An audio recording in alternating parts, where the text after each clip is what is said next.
ভিতরে সাপ থাকতে পারে কিন্তু কি কর না সাপ থাকতেই পারে, এটা স্বাভাবিক। হ্যাঁ ওটা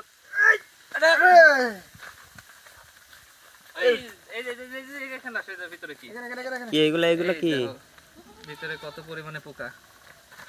পোকা নাকি ওই যে উসপাঙ্গি, ওইটা তেলা পোকা। এই দেখো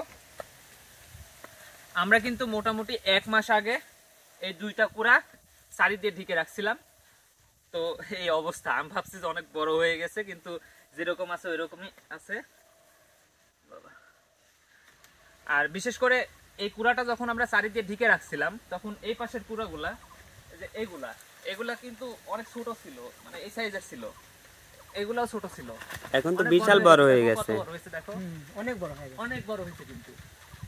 বাট এই 2টা কিন্তু শুধু বড় হয়নি, সবাই যে বলে যে সারি দিয়ে ঢেকে রাখলে এটা বড় হয়ে পেঁচাবে অনেক, তারপরে এগুলা খাওয়া যাবে, কিন্তু বড় তো হয়নি, বরং সব পচে গেছে মনে হয়। নষ্ট হয়ে গেছে মাথা মরে গেছে মনে হয়। এই দেখো কি অবস্থা।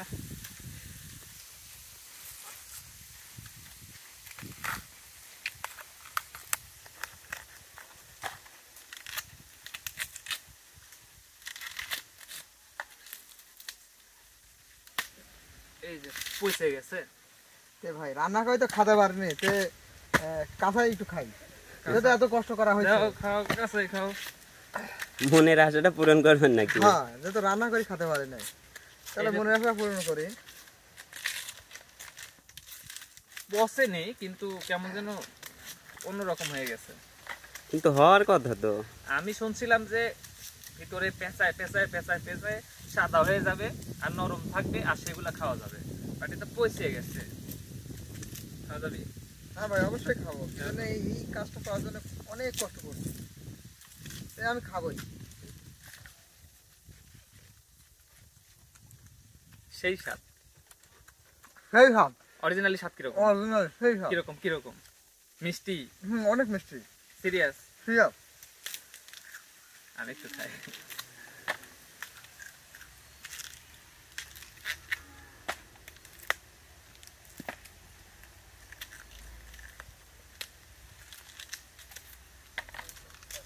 ফুল প্রোটিন পাওয়া যাবে এটা থেকে। প্রচুর পরিমাণে, মানে আপনি খাওয়ানোর জন্য এই কথা বলতে হচ্ছেন।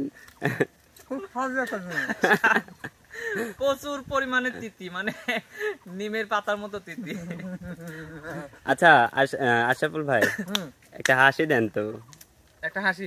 মানে সেই স্বাদ লাগছে। তিতা, অনেক তিতা, খাওয়া যায় না, এমনি বললাম তাই। তাহলে একটা হাসি দেন। কেমন হাসি নেবে? এমন করে দেন।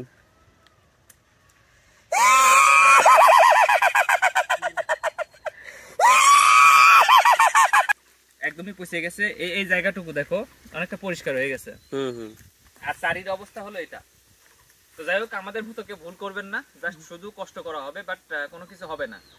খাইতে চাইছিলাম, দেখাইতে চাইছিলাম যে কোনো একটা রেসিপি, হয়তো বাঁশের রেসিপি দেখাইতে চাইছিলাম, বাট হলো না। শুধু ওখানে রেখে লাভ নাই, আর আপনারা ভিডিওটা শেয়ার করবেন আর আমাদের পান ঢালা হাসি শুনবেন।